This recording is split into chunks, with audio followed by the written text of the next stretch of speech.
What is up, photographers, and welcome. Fall is definitely in the air here in the United States. Depending on what elevation you're at, maybe the trees are already yellow, or if you're like me here in southern Utah, you've still got about a month left for fall color. Either way, I want to give you guys 4 quick-hitting fall photography tips. These are things to both look for in the field and post-processing that are going to help you guys to create amazing photos. These are tips that are oftentimes overlooked by novice or amateur photographers, and so I want you guys to make sure that you utilize these tips in order to create great photos this fall. So without further ado, guys, let's go ahead and jump right in. I'm going to show you guys a few photos to show some examples of these tips in Lightroom. Here we go. So the first tip here is to really utilize the light. Now, this is just an in general tip for photography, but it's especially important in the fall when that sunlight really lights trees up. Now, I have this photo that I took last year, not because it's a great photo, but because it shows a great example. Look how much better these trees down here look than the trees up top. And it's not that these trees are any better or the leaves are any brighter or anything like that. It's simply just because the sunlight is hitting them. These trees up here are in the shade. Now, depending on which composition you're shooting and where you're at, you may not always be able to get that sunlight to come in, but when you can, it is so crucial that you allow that sunlight to come in, you wait it out a few extra minutes, allow the sun to hit. Now, this was around sunrise, but it would be the same thing around sunset. However, you don't want to catch the light in the absolute middle of the day. You want to get that light when it's low on the horizon and it creates a really nice golden glow, as opposed to in the middle of the day, it kind of just goes right down on top of the trees and just creates shadow. In the early morning and the late afternoon, it creates this really nice glow. Again, look at the difference between these trees and the trees that are in shadow. So in this particular photo, I waited and I got this shot about probably 45 minutes after. And you can see now all the trees are lit up. It's really nice. You can see it makes this cool little S curve here through this gully that I guess at some point probably gets water, and that's why all the cottonwoods are there. But you can see waiting it out is well worth your time in order to get there's really nice light on the trees. So light is so important. That is my number 1 tip for fall photography is wait the light out.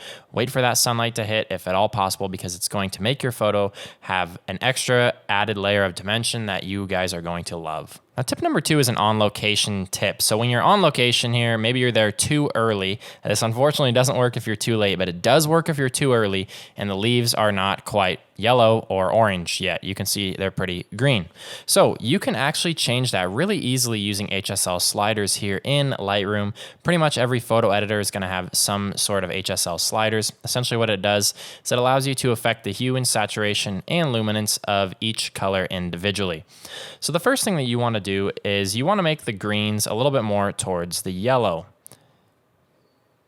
And you can bring this all the way if you want. Just be a little bit careful that there's no banding. I don't think there will be on this photo. Now, we can bring the yellow a little bit towards green if we want to kind of synergize the colors and make them the same, but I actually want to continue bringing this towards orange, yellow, red kind of color. Now, we can also go into the saturation. So that was the hue, the first thing that I was doing. Now we're going to go into the saturation here, and we are going to bring up the saturation of the yellows and maybe up the orange, and it's not going to do a lot when we bring up the greens, so we're just going to leave that as is. Now we can also adjust the luminance and make that pop just like that. So now you can see the trees are very yellow. You can go back in and adjust if you want to change the color a little bit more, but you can see how easy that is to just change the shade of the tree so that it's a little bit more yellow. I'll show you the before and the after, and the before and the after. So super simple, super easy. If you guys are there too early on location, you can fudge it just a little bit, but don't plan on going out there and shooting the trees in springtime and making them look like fall, because you're gonna have a lot more difficult time. The only reason this worked is because it's starting to turn color, so it was easy for me to add just a little bit more in there. Ultimately, with some more work in Photoshop here, you guys can see that this is what I ended up with. I did a few more things to the color just to synergize those trees and make them all totally yellow. So I highly recommend messing with the hue and saturation and luminance sliders in order to achieve your desired look. Now, tip number 3 is to don't always feel like you need to synergize or adjust the hue, saturation, and luminance sliders just by themselves. A lot of times, just a simple vibrance and saturation will do wonders for you. And you can see just like that, it's brought up the saturation quite a bit in the image. Now, one thing about this image is I don't want to synergize it and make everything look the same, because I really appreciate the fact that there's some greens, there's some orangish yellows, there's some reds. We've kind of got a wide range of colors in this image. So I can actually go down to the HSL sliders and not mess with the hue, but instead I can start by adjusting the luminance and maybe adjust the saturation as well, just to kind of make things pop here. I'm going to bring up the luminance of the colors a little bit more. Now I can go in and bring up the greens. Maybe I'll bring up the yellows and bring up the oranges. So that's looking good. Now, like I said, you don't want to use that hue on everything. Like I said, you can see here there is some green. I know in the last photo we got rid of the green, but because there's like a wide range and they're different trees, it actually looks cool. On the last photo, I wanted to make everything the same because it was essentially 1 or 2 trees growing right next to each other. But because there's so many different trees, I think that the colors add a lot to the image. You can see if we get rid of that green there and we synergize the colors here, the image kind of gets a little boring in my opinion. It's definitely not as nice now because everything is the same. It's not as interesting to look at as something like this is. So don't feel locked into tip number 2.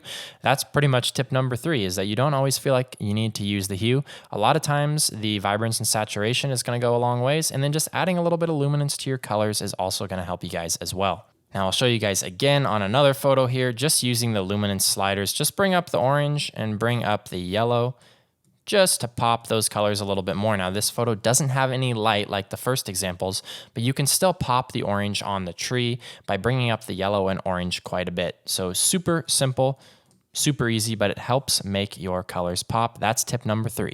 Now, tip number 4 is to use contrast in your scene in order to show off the fall color.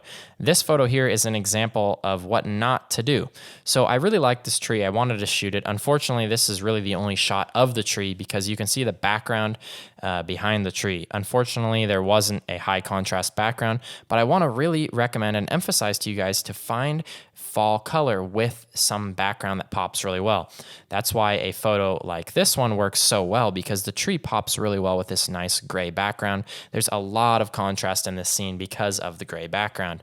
Whereas in this photo, the tree and the branches and the trunks here, they kind of blend in with the background, so it's not quite as flattering as the first photo where you can see all of the background and you can see how this adds just a lot of contrast to your photo. So that's tip number 4. Super simple, super easy. Find contrast, find natural contrast. Don't just expect that you're going to come here and just yank up the contrast slider in order to make your photo look nice, because it's not going to look nice if you do that. You need to find some natural contrast so that you can then add a little bit more contrast later, but not totally rely on post-processing for contrast in your image. So that's tip number 4, guys. Find some contrast in the world. Find some natural contrast. Don't just rely on the contrast slider. All right, there you have it. That is your 4 tips for fall photography this year. Hopefully you guys can use them in order to create some better photos. If you guys have any questions, comments, or want me to check out some of your fall photos, please feel free to drop a link down below in the comments. Leave a comment. I always love reading what you guys have to say.